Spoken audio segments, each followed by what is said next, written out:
Seja bem-vindo! Meu nome é Vitor Vasconcelos, eu sou mestrando no programa de pós-graduação de Fonoaudiologia da Universidade Federal do Rio Grande do Norte e pesquisador da base de audição e linguagem do LAIS, coordenado pela professora doutora Sheila Ballen, que participou comigo na construção dessa web palestra.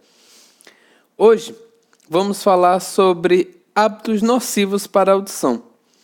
Como cuidar hoje para ouvir amanhã? Nosso objetivo nessa web palestra é conhecer os hábitos nocivos para a audição e conhecer formas de evitá-los. Para começarmos, é importante entendermos o que se caracteriza como hábito. Hábito é, por definição, maneira usual de ser, de fazer, de sentir ou mania.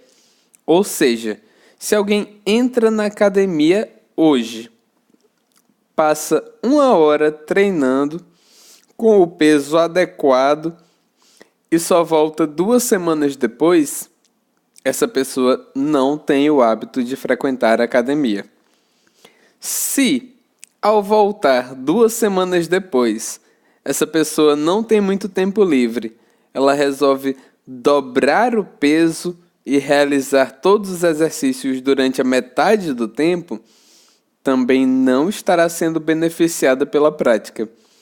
Da mesma forma, não terá um bom resultado se essa pessoa, ao ir na academia, passar a semana inteira treinando, mas com pouco peso, e nunca mais voltar. Para a construção de um hábito, são necessários 3 pilares: a intensidade, a duração e a frequência. Nesse caso da academia, a intensidade seria o peso. A frequência seria a quantidade de vezes que essa pessoa vai à academia. E a duração, o tempo dos exercícios que ela pratica.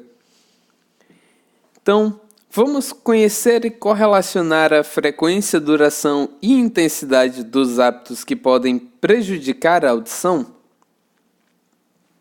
Agora, vamos parar para pensar um pouco. O que será que pode afetar a audição? O que será que pode afetar o nosso sistema sensorial, que é responsável pela captação dos sons, pela discriminação dos sons, pelo reconhecimento dos sons e pela compreensão dos sons? Se você respondeu os sons, acertou. A exposição aos sons pode provocar perda auditiva. Mas, se nós vivemos em um mundo sonoro e eu estou escutando tudo o tempo todo, como fazer para parar de ouvir? A gente consegue fechar o olho para parar de ver, mas como parar de ouvir? Eu posso fechar o vídeo? Calma, não é assim. Lembra que o hábito se faz pela intensidade, frequência e duração? O mesmo vai acontecer com os hábitos nocivos relacionados aos sons. A frequência vai estar relacionada à quantidade de vezes em que ficamos expostos ao som. E a duração é por quanto tempo eu recebo esse estímulo sonoro em cada momento de exposição. A intensidade sonora vai ser medida em decibéis. Essa medição pode ser confirmada por um decibelímetro. Hoje já existem, inclusive, aplicativos de celulares com decibelímetros que podem trazer uma ideia aproximada da intensidade do som ao seu redor. É importante ressaltar que esses decibelímetros não são exatamente confiáveis, eles não são calibrados, mas eles trazem, sim, uma ideia aproximada. E como a gente pode ver nessa imagem, a cada 5 decibéis que o som aumenta, o tempo indicado para a exposição diária diminui pela metade. Então, o ideal é que a gente consiga reduzir essa intensidade sonora para conseguir ficar exposto aos sons por mais tempo. Vamos destrinchar aqui as sensações auditivas. Vamos destacar primeiro esses sinais mais fracos, os sons de baixa intensidade, como um passarinho, uma torneira aberta ou o movimento dos ponteiros de um relógio. Não vale contar com o badalo do sino da igreja, tá bom? É bem diferente. Se o indivíduo percebe esses sons, é provável que a sua audição esteja dentro dos padrões de normalidade, mas isso não descarta a necessidade de uma avaliação audiológica, pois a perda auditiva pode acontecer em diferentes frequências. Por exemplo, o passarinho tem um som mais fino do que uma torneira aberta. Então, mesmo que o passarinho esteja aqui com 5 decibéis e a torneira aberta com 15 decibéis, ou seja, a torneira ela tem uma intensidade maior, ela é mais forte do que o passarinho, um paciente pode escutar muito bem o passarinho, mas não escutar a torneira, ou o contrário. Mas, se algum desses sons, por exemplo, ruído de biblioteca, um ruído de enfermaria, ou até um bebê chorando, soarem, parecerem fracos, então, eles são estímulos aproximados de alguém com perda auditiva moderada. Então, se um bebê chorando não te incomoda, fica atento, procura um fonoaudiólogo, mas antes vá ver o que o bebê precisa. Porque a gente realmente vai ter uma diferença grande aqui, de 30 a 55 decibéis, uma perda de leve já moderada, mas que precisa de atenção. Mas se a dificuldade está em escutar o som de um barulho de uma sala de aula, de um cachorro, um telefone, procura fazer uma audiometria o mais rápido possível e colocar o celular no modo vibratório para não perder nenhuma chamada. A gente tem aqui telefones tocando a 85 decibéis. Com 85 decibéis, a gente já entra num limite de 8 horas de exposição diária. Então, corre lá, muda para o vibratório e procura um fonoaudiólogo. Mas se você não estiver escutando barulho de um secador de cabelo, uma moto, um cortador de grama, um caminhão, uma banda tocando, um tiro, uma britadeira, um avião, aí eu nem sei como você está ouvindo essa web palestra. Esses sons são relacionados aos limiares de uma perda profunda. Então, você que está ouvindo realmente a sua web palestra, indique para quem não está a necessidade de procurar um serviço de saúde auditiva, por favor. Então, podemos passar para o próximo passo. Qual é a intensidade sonora de cada situação do meu dia a dia? Você sabe quantos decibéis tem o ruído de trânsito? E até que intensidade o seu fone de ouvido pode chegar? Qual a média do volume de um show de rock? Vamos falar um pouco sobre isso. Então, fone de ouvido, trânsito, ou até a banda, a gente vai destrinchar um pouco cada assunto. Os fones de ouvido podem ser divididos em 3 grupos. Supraorais, que é dessa imagem, que possuem um bom isolamento, possibilitando uma necessidade menor de amplificação. Os convencionais, também chamados de earbuds, que encontramos com maior facilidade e não reduzem tão bem o ruído do ambiente, fazendo com que os usuários utilizem esse dispositivo por muitas vezes em intensidade elevada. E por fim, os modelos intraorais, que pela sua inserção mais invasiva podem intensificar a transmissão sonora. Os fones de ouvido costumam transmitir em torno de 90 a 110 decibéis em sua intensidade máxima. Conforme a tabela demonstrada, isso já indicaria um tempo de exposição máximo diário de 4 horas até 15 minutos. Em jovens com esse hábito, já podemos encontrar inícios de perda auditiva, porque muitas vezes eles passam mais do que essas 4 horas ou muito mais do que esses 15 minutos na exposição a 110 decibéis. Além de encontrarmos queixas não auditivas, que vão estar relacionadas ao uso constante dos fones de ouvido em intensidade elevada nos adolescentes, como irritabilidade, insônia, falta de concentração. E a OMS levantou alguns dados e estima que mais de 1 bilhão de pessoas, de jovens e adultos, estão correndo risco de perda auditiva devido à exposição intensa e frequente a atividades de sons recreativas. Enquanto isso, aproximadamente 466 milhões de pessoas, o que dá mais ou menos 5% da população, já possuem alguma deficiência auditiva. Se nada mudar, o esperado é que em 2050 essa população dobre, ou seja, em cada 10 pessoas, uma terá deficiência auditiva. Mas, se você pensar por algum motivo que a deficiência auditiva não vai afetar na sua vida, pense um pouco mais. A perda auditiva não tratada desencadeia impactos funcionais, dificultando a comunicação entre todos os envolvidos em uma conversa com deficiente auditivo, além de gerar um desconforto emocional e impactos econômicos.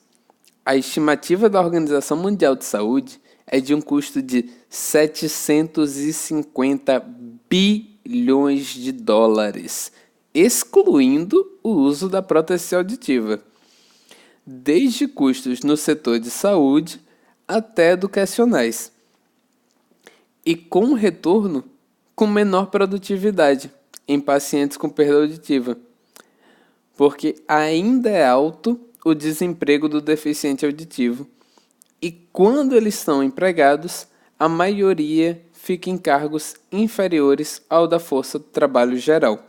Então, é preciso reverter essa situação, é preciso fazer com que quem tem perda auditiva seja atendido, tenha acesso aos sons por meio de amplificação, por meio de implante, para que eles possam ter uma melhor inserção no mercado de trabalho, para uma melhor economia. Então, tá vendo como pode afetar a vida do outro?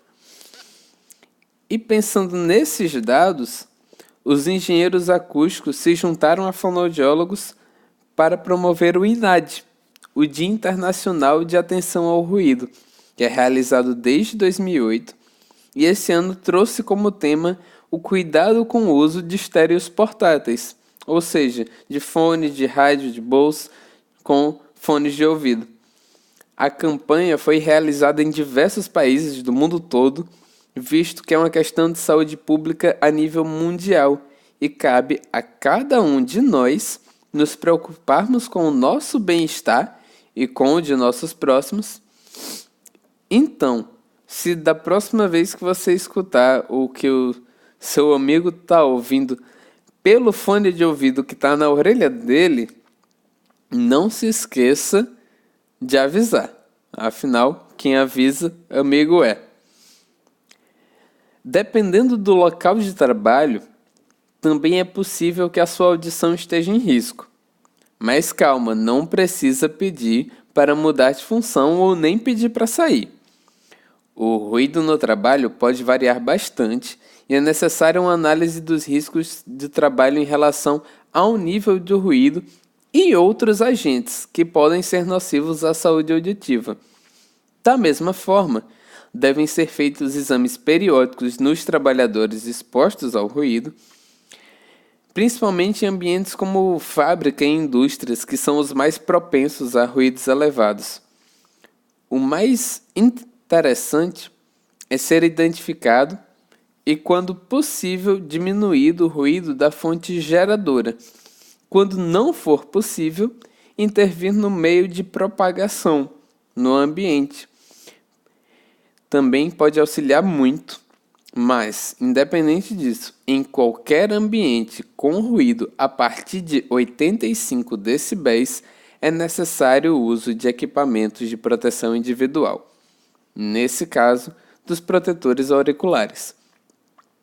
Alguns protetores conseguem reduzir até 17 decibéis, fazendo com que o som em 95 decibéis seja parcialmente absorvido, permitindo a passagem de apenas 78 decibéis dentro dos limites do conforto auditivo. Então, você usar o protetor auricular permite que você possa estar naquele ambiente por mais tempo de forma segura. Isso com o protetor adequado, porque vai ter protetor que vai diminuir de 3 até os 17 decibéis.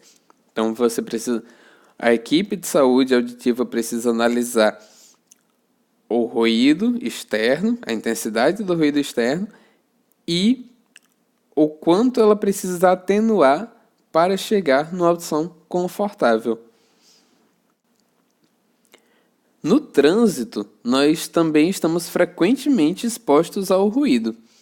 Para muitos, não é um fator agravante, por passarmos apenas uma parte do dia nos locomovendo, mas para motoristas de ônibus, taxistas, cobradores, caminhoneiros, que costumam passar a maior parte do seu dia no meio da rua, é preciso estar alerta sobre os sinais de perda auditiva. Alguns sinais da perda auditiva são quando alguém pede constantemente para repetir o que foi dito, quando alguém começa a falar mais alto que o normal, precisa aumentar o volume da TV, tem dificuldade em falar ao telefone. Em casos assim, é necessário procurar um atendimento médico e audiológico o mais rápido possível. Para entendermos melhor como funciona a perda auditiva causada pelos impactos em sua intensidade elevada, vamos retomar a via auditiva. Nossa orelha, ela capta os sons do ambiente, transmite para os ossículos, que vão vibrar e chegar na cóclea, que transformará a onda mecânica do som em estímulo elétrico. Falando mais agora sobre a cóclea, vamos pensar num som como uma bola e as nossas células ciliadas que ficam dentro da cóclea como bastões. Se toda vez que a bola vem, o taco se movimenta sinalizando que percebeu a bola chegando, tá tudo funcionando bem ali, ótimo. Mas se ao invés de uma bola de beisebol, eu aumentar a intensidade e colocar uma bola de basquete, ele pode até rebater algumas vezes, mas ao fim ele pode quebrar, ele não vai mais responder. Já no caso de um tiro próximo da orelha ou uma bomba de São João, por exemplo, podemos substituir essa bola de basquete por um boliche. E aí, esse taco realmente se quebra em uma dose única de impacto, pode ser irreversível para a audição. Mas, falando em São João, as festas estão chegando e é preciso estar atento a coisas muito comuns. Observe que shows de quadrilha com o trio sanfoneiro tocando numa média de 115 decibéis por 4 horas seguidas, quando o tempo recomendado de exposição diário de 115 decibéis é de 7 minutos. Então, para se proteger, vale a pena levar um protetor auricular ou se distanciar um pouco mais da caixa de som. Então, procure um espaço onde não precise falar mais alto que o habitual para conseguir conversar. Também temos que tomar cuidado com uma das melhores partes da festa junina, as comidas. Não precisa fechar a boca, só não caia no excesso, porque pode desenvolver hipertensão e diabetes. E pacientes com hipertensão, assim como diabetes, têm uma maior probabilidade de desenvolver perdas auditivas. principalmente o público mais idoso, que já tem uma fragilidade maior em seu sistema auditivo. É importante se cuidar com a alimentação, mas não vale compensar na bebida. A bebida alcoólica também é um dos fatores que podem causar perda auditiva ao longo prazo. Mas para pular uma boa fogueira, a gente tem que evitar a fumaça. No caso, a fumaça dos cigarros. O tabagismo também é um hábito nocivo para a audição e deve ser evitado porque dentro de suas mais de 4.700 substâncias temos ototóxicos, ou seja, químicos que prejudicam a audição. E se você estiver gestante ou conhecer alguém que está, esses hábitos devem ser evitados ainda mais. O uso do cigarro e do álcool, além de serem fatores de risco para a perda auditiva antes mesmo do nascimento, podem afetar como um todo o desenvolvimento do bebê. Então, fica o lembrete. Nossos hábitos podem atingir muito além de nós mesmos. Um hábito recomendado nesse caso seria mais caminhadas, mais hábitos saudáveis. E depois de ter se divertido bastante no São João, a atenção auditiva ainda não acabou. Ao chegar em casa no fim da festa, partiu para o banho, lavar as orelhas com pano úmido e enxugá-las. E o mais importante, não usar cotonete dentro do conduto. O cotonete irá muitas vezes acumular o cerúmen no fim do conduto e enrijecê-lo, dificultando a passagem do som. As infecções podem causar perda auditiva, algumas temporárias, outras permanentes. Elas podem ser evitadas com uma limpeza regular das orelhas. Nossa cera não é sujeira, é proteção. E temos pequenas células em nosso conduto que vão expulsando o cerúmen. Quando acumulamos esse cerúmen com o cotonete, dificultamos esse movimento pelo peso da massa que fica ali junta. Enquanto outras infecções precisam ser resolvidas com antibióticos, e alguns antibióticos têm agentes ototóxicos, que por mais que melhorem a infecção, já prejudicam a audição. Agora sim, você pode finalizar sua diversão nas festas de São João com alimentação balanceada, sem excesso de álcool ou uso de tabaco, sem aquela sensação de zumbido após a festa e higiene completa. Saúde auditiva em dia e pronto para curtir mais um mês de festas. Tá na hora da revisão. Vamos lá. Agora, para a gente fixar tudo isso que foi conversado, a gente vai fazer algumas perguntinhas bem fáceis. A primeira delas é: qual desses hábitos não prejudica a audição? Opção A: fumar um cigarro por dia. Opção B: comer muitas frutas. Opção C: limpar as orelhas com cotonete. Opção D: passar o dia na rua.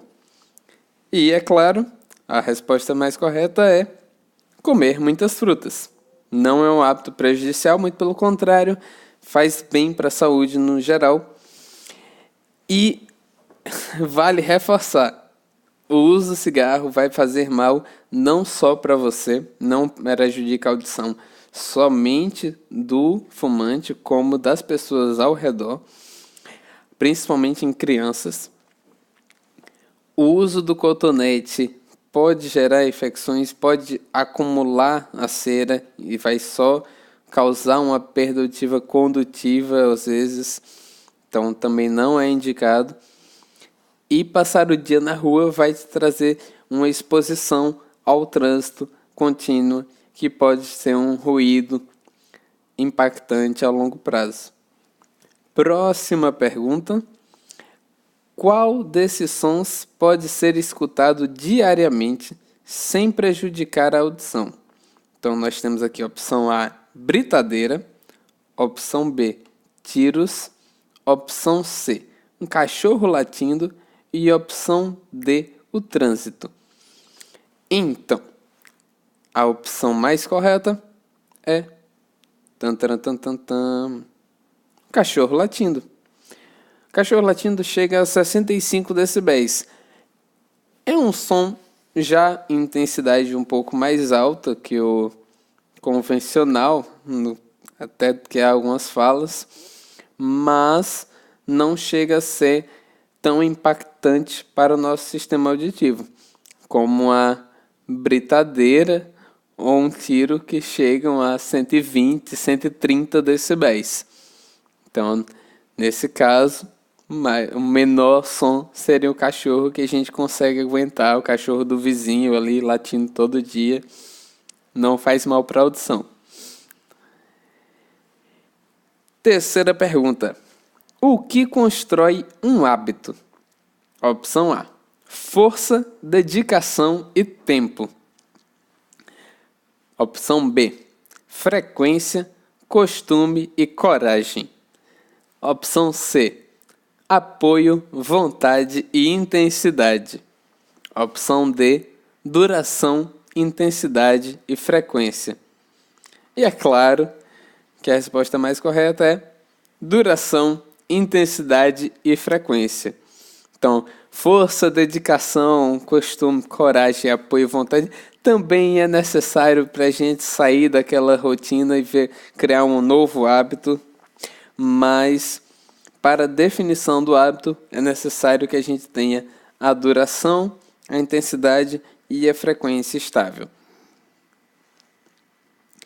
E o que fazer para se prevenir contra sons intensos? Opção A. Protetores auriculares e distância da fonte sonora. Opção B. Falar mais alto que o som para não sentir o impacto.